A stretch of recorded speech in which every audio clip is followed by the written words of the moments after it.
of April, also today being the second day of Rosh Chodesh Iyar, Hava Alenu Letova. Today's class dedicated for the continuous refuah shelema of Martin Shelomo ben Rosa, David ben Rosa Shoshana, the young child Heleni Orna bat Hen Hana, and Zera Shel Kayama for Shoshana bat Malka and Yosef ben Shira. As we learned yesterday, the introduction to the month of Iyar, which is Ani Hashem Rafe'echa. So I did some minor research and we came across a couple of interesting concepts, and it says the following. It says that in this particular month we have the concept of,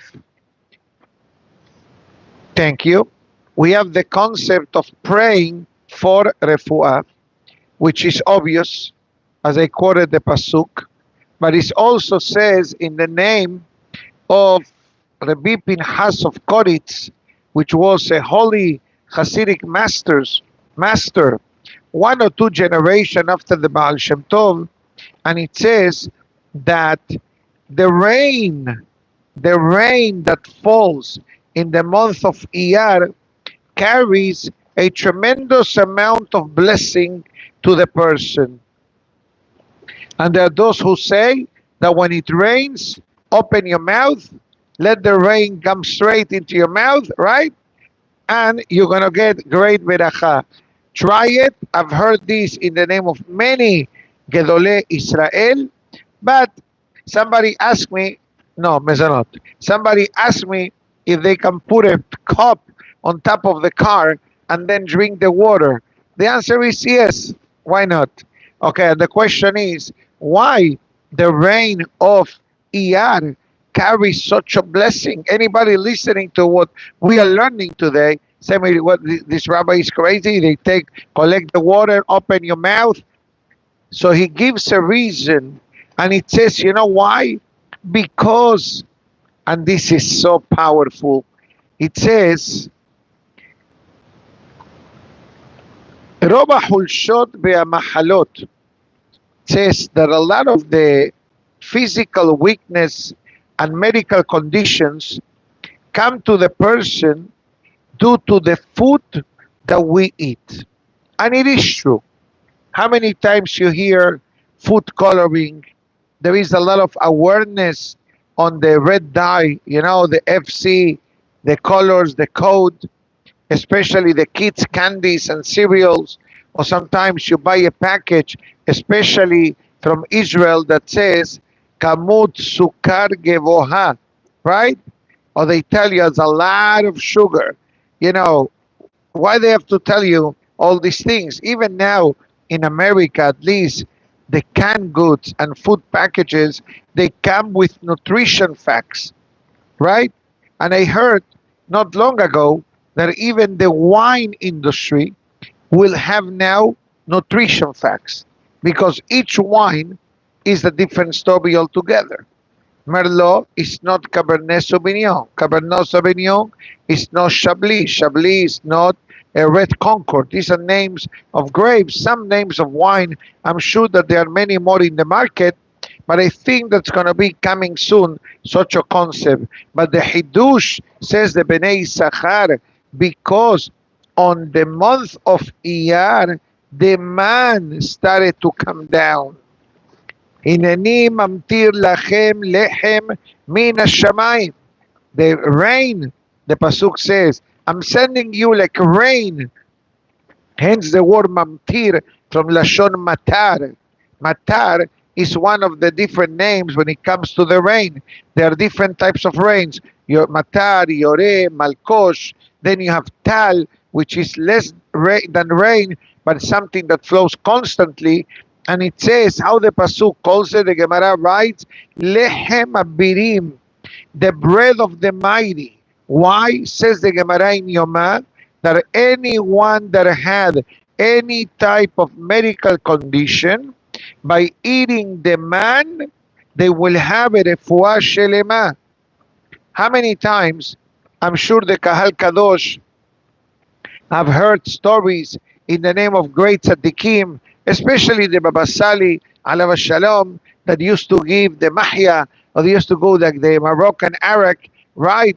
And the people say, the rabbi will say, drink these. Or many times people used to go to the Lubavitcher Rebbe, alav shalom, for kosher beracha, and many tzaddikim. This concept is a known fact, and says the Bnei Yisachar that based on the zechut of the man, whatever comes from Shamayim on the month of Iyar carries like a sample of the power of the manna. Fascinating. There are more things related more towards the end of the month, so Be'ezat Hashem will save them, but also it brings here an additional message by the Bnei Yisachar. Remember, we mentioned the concept of the name of the month. So if you think for a moment, I'm going to write it just in front of me a minute. How many names of Avotenu HaKadoshim we can have? We have Abraham, the Yod, Ishak, Yaakov, the Resh of Rachel. Abraham, Ishak, Yaakov, Rachel. I can also add Rivka because it's the Resh. Okay? So Abraham, Ishak, Yaakov, Rachel, and Rivka. The other names are made up of the word Israel. If you look at the word Israel, it has the name of Abraham, Ishak, Yaakov, Sara, Rivka, Rachel, and Leah. And he brings here, and I believe that I saw this right here, in the name of the Moed Kol Hai, Nabi Haim Palachi, and it says as follows. It says, the name of Abraham, Ishak, Yaakov, and Rachel, Shem Soda Merkabah. This is a very deep Kabbalistic concept. The Maaseh Merkavah represents the chariot of how HaKadosh Baruch Hu moves around in the heavenly spheres. And we already learned in the month of Heshvan, when was the Yortzeit of Rachel Imenu, how Rachel Imenu, for the sacrifice that she made in her younger days, when Lavan, her father, switched between Leah and Rachel, it's a granted Rachel like a full-time access pass to speak and to vouch and to beg and to pray and to cry for the Jewish people, to the point that HaKadosh Baruch Hu says to her in the Navi, Min'i kolech mibechi ve'enayich midimah. HaKadosh Baruch Hu says to Rachel Imenu, stop crying and stop releasing tears. Ki yesh zachar lif'olatech. What you did is above and beyond, and therefore it says the Moed Kol Hai. One more thing, it says there is no coincidence that we learn Pirkei Avot between the Shabbatot, Mehillah, between Pesach and Shavuot on every Shabbat. We have 6 Shabbatot between Pesach and Shavuot. I'm not including Shabbat of Chol HaMoed, but after Yom Tov of Pesach is over till Shavuot, what do we learn? Pirkei Avot. If you look in the introduction to the Mishnah of Pirkei Avot, what does it say? It says Pirkei Avot. Now, why is it called Pirkei Avot? Why don't you call them Pirkei Midot? It says very simple, because Pirkei Avot was established based on the experience and the life and the righteousness of Abraham, Ishak, and Yaakov. So it says the Moed Kol Hai, Dehu Zeman Le'orer Zechut Avot. It says in the month of Iyar, by learning Pirkei Avot, we are activating the power of Abraham, Ishak, and Yaakov. And what does the Gemara say? If Abraham, Ishak, and Yaakov pray together, Mashiach comes that day. Stay tuned. Mashiach is coming soon, like the song says. Amen. Okay, magnificent. Beautiful, beautiful introduction. There are more things mentioned, some of them related to the famous day of Pesach Sheni, Lag Omer, which are key dates in Jewish history. So at this moment, I'm going to close the books that are in front of me, and I'm going to go and open up a different concept, which is, the Yaabetz, Rabino Yaakov ben Tzvi, the son of Chacham Tzvi. I'm going to bring a halachic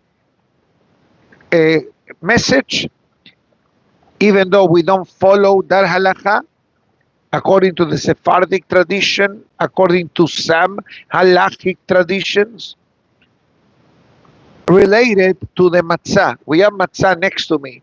How is the matzah? Nice? How is the matzah? Looks good, right? Enjoy it, please. And please eat it. It's delicious.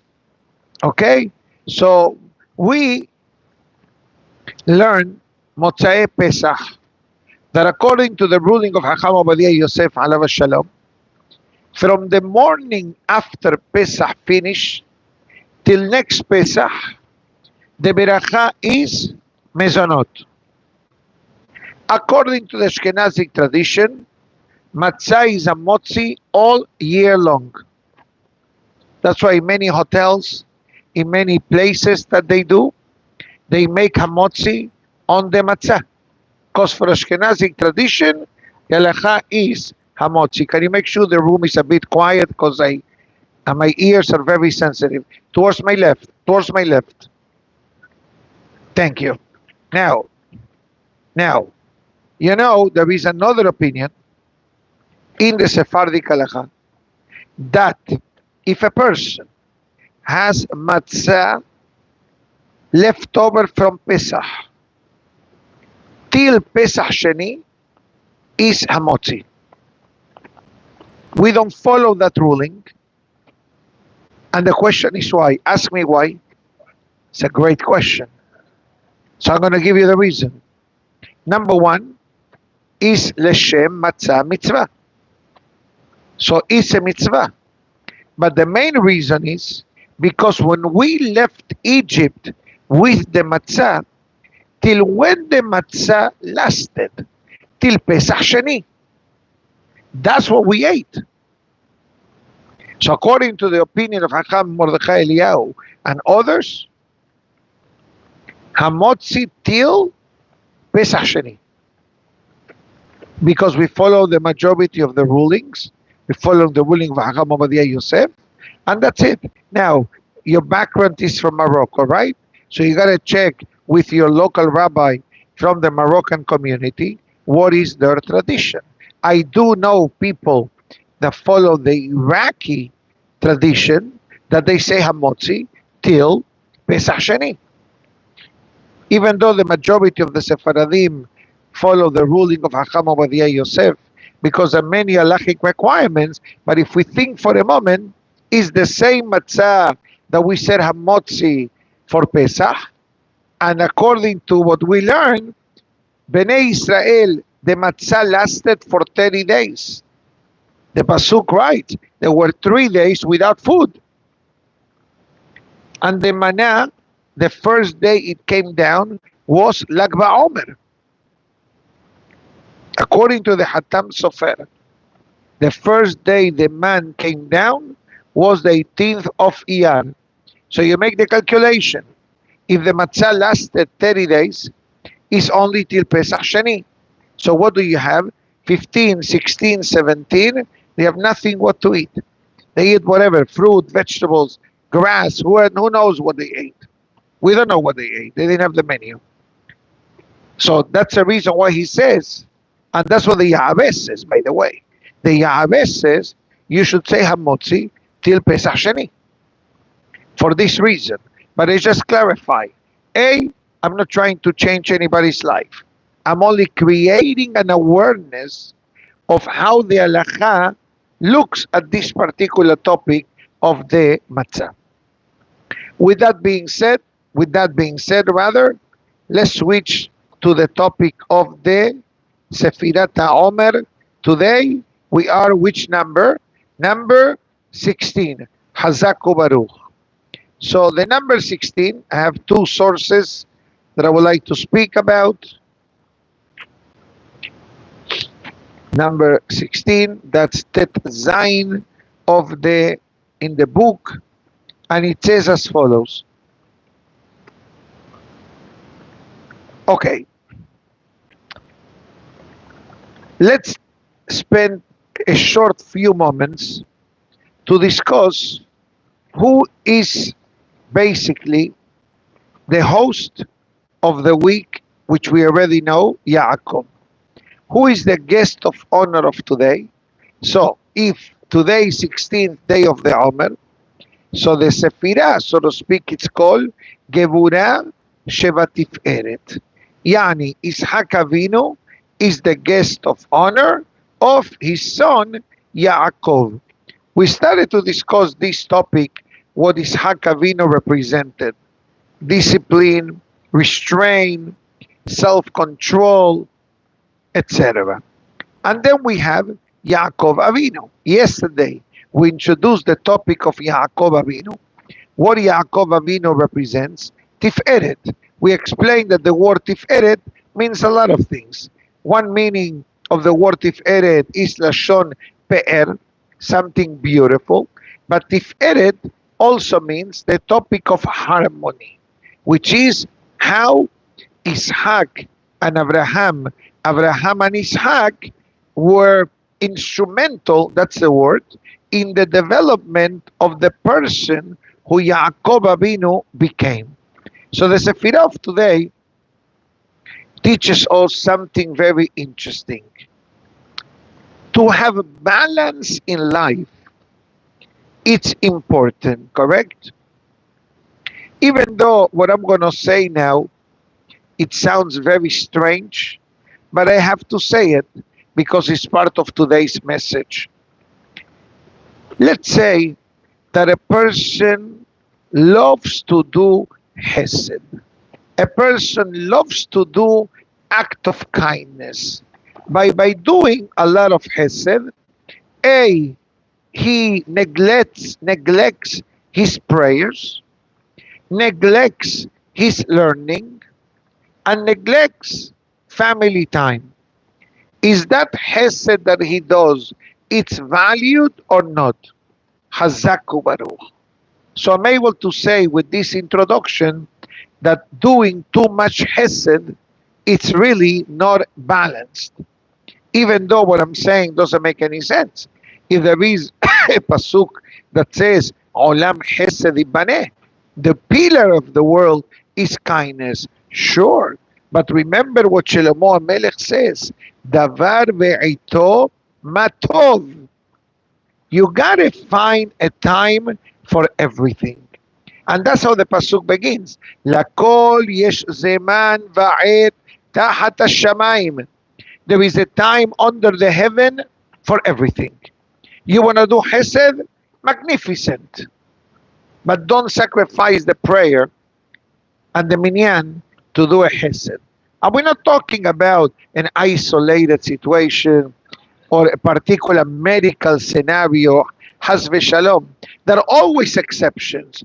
But if you ask the person, why don't you come to pray in the minyan? Why don't you come to learn? Oh, because I'm helping in an organization, I'm helping here, I'm helping there. You got to tell that person, don't help too much. You need to have a balance.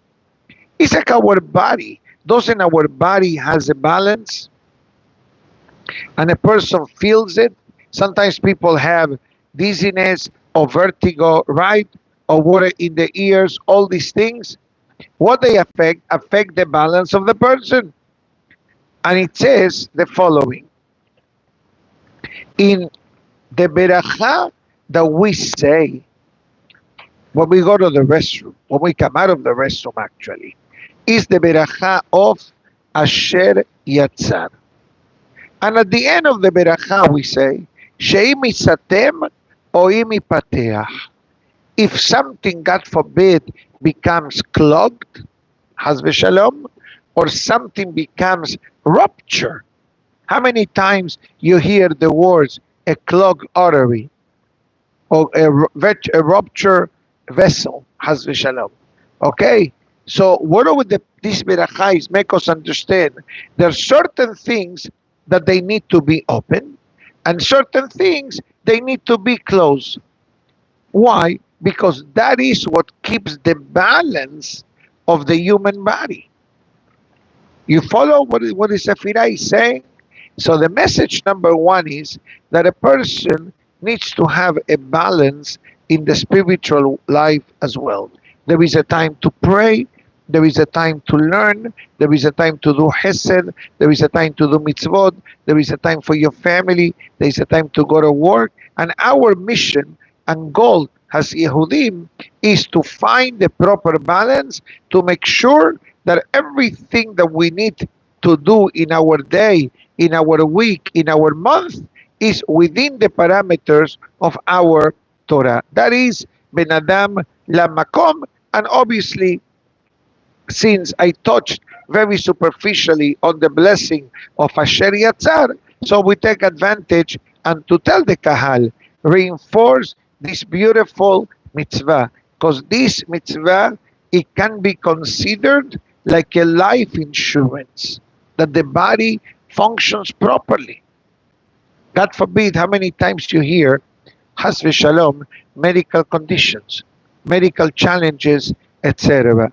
So reinforce the topic of Asher Yatzar. Ben Adam lahavero. We go back to the topic of the balance. We all have families, hopefully. We all have friends. Know your boundaries. Create your boundaries. Doesn't mean don't be friendly. Doesn't mean don't develop good family time, but family ties. But remember, as a man, as a husband, or as a wife in the female audience, it's the balance that we need.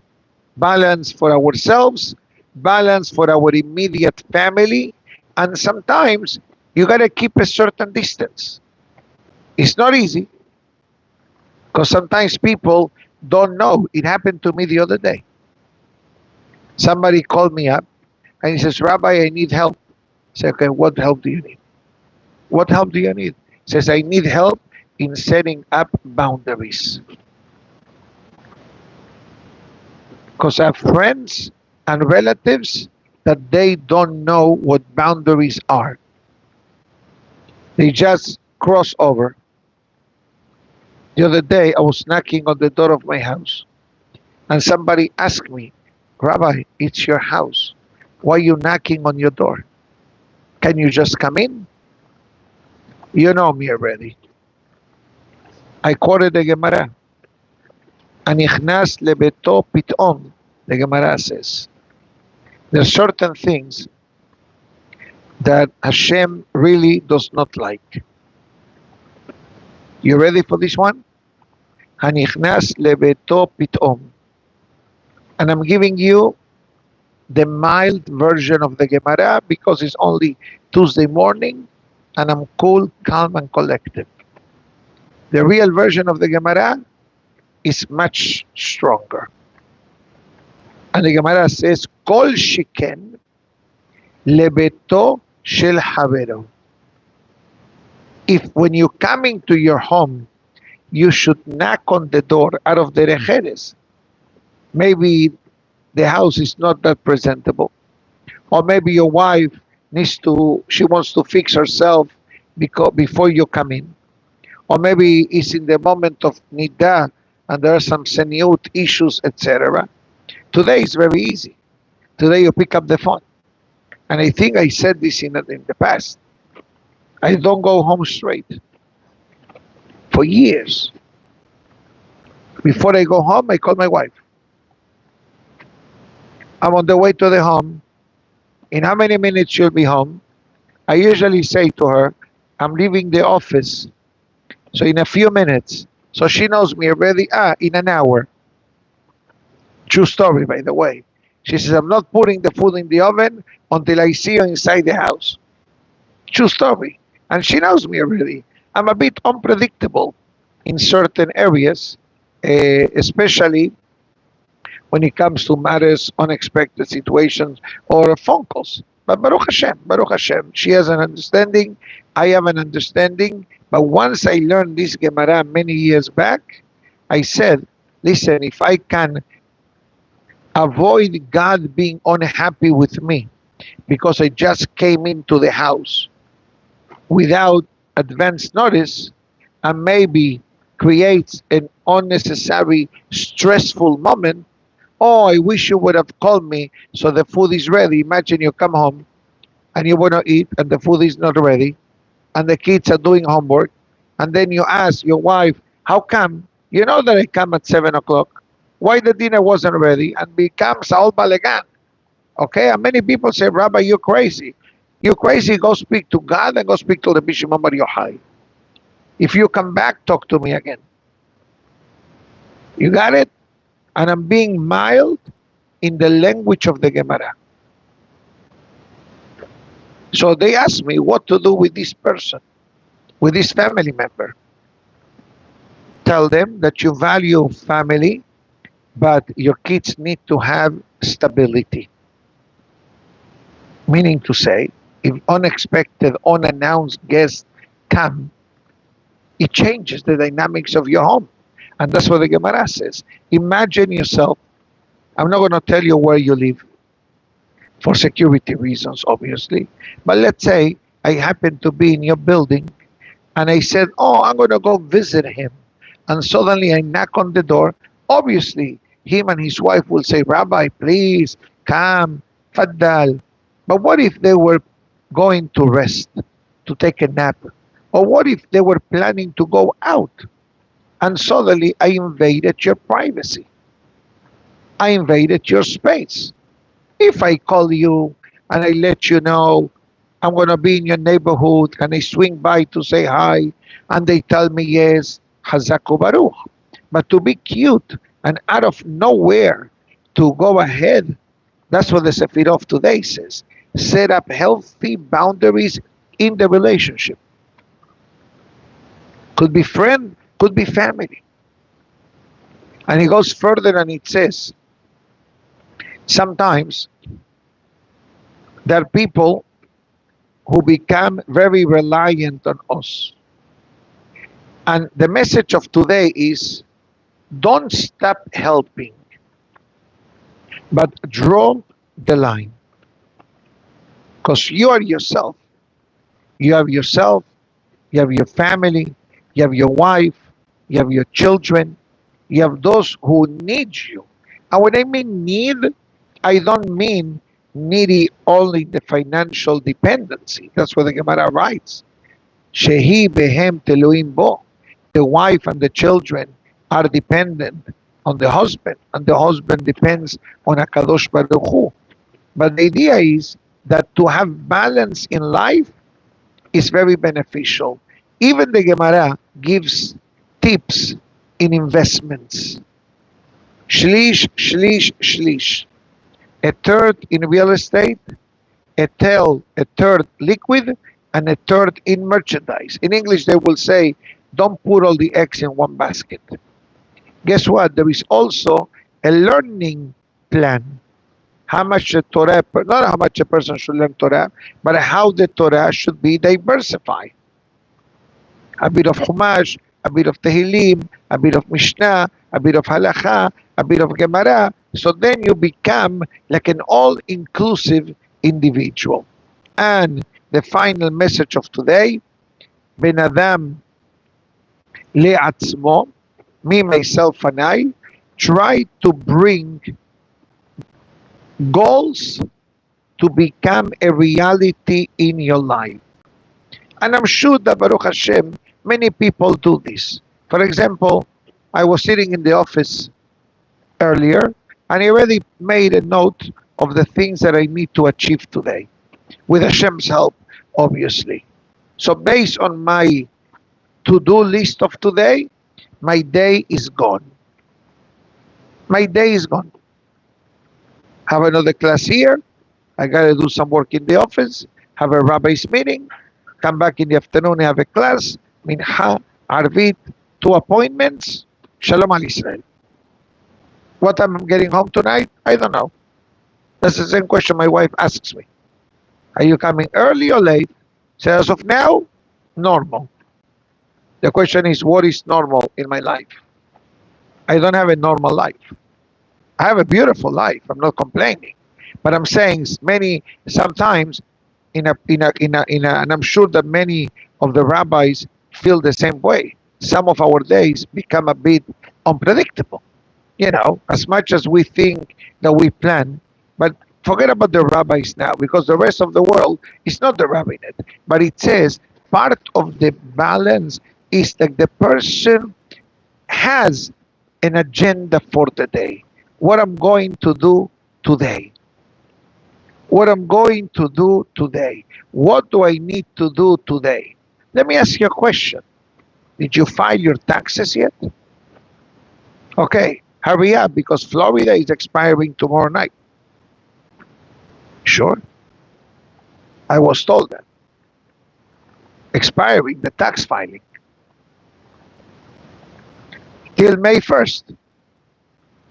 Then you need to file.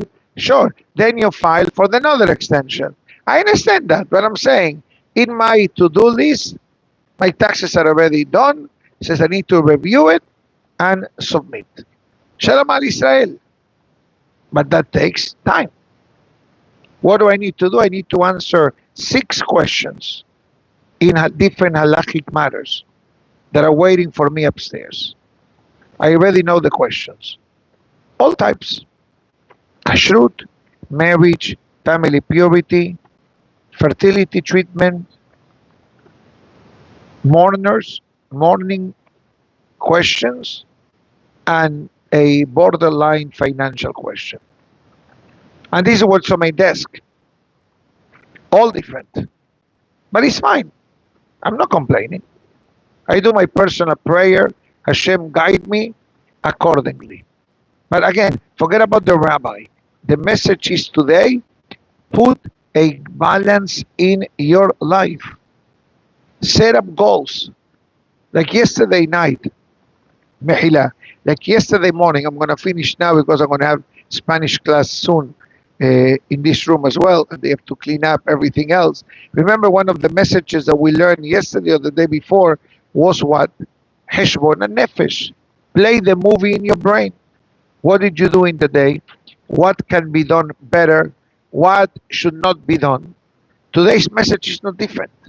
Set up your goal for the day, your to-do list. And today, with the cell phones and recordings and that we have access to, sometimes, I'm sure many people do this, I message myself. Correct? You do that also? You write it. Okay, you're from the old school. Okay, Hazako Baruch. But it's good. You put it on a list and then reminders, Hazako Baruch. Whatever you do, you put it in writing, great. You put it in your cell phone, great. It doesn't matter. And how accomplished do you feel when you go over your checklist, cross, done, pending, done. That's the peace of mind that today's Omer brings upon us. Fascinating. It's like a lesson for life. A lesson for life. Because to be organized is also part of Avodat Hashem. Like our prayers. You ever ask yourself why the Siddur is called Siddur? Siddur is Lashon Seder. Seder. You talk about the Pesach Seder. Every day you do the Seder. Every day of your life you do the Seder. Don't get me going on the Kabbalistic connection between the Seder of Pesach and the Birkot HaShachar and the Berachot of the Amidah. I gave that shiur in Yom Tov. I'm not going to repeat it now. But Seder is imperative. Seder Hayom. Schools have schedule. Why schools have schedule? Because if you have no schedule, the school is going to become a balagan. You need to have discipline. That's his hakavino. You want to play soccer or football? Sure. from 10:25 to 10:40. That's your recess hour, your recess minute. Your lunch break is much longer. Catch up with homework if you can, have a nice lunch, play some sports, be ready for mincha and the afternoon schedule. Airlines, they need to have a schedule. FAA demands a schedule because if you schedule too many things at the same time, it becomes sakana nefashot. That's the Sefirah of today. My good friends, חודש טוב בסימן טוב. ברוך אדוני לעולם, אמן ואמן. רבי חנניה בן הקשיא אומר, רצה הקדוש ברוך הוא לזכות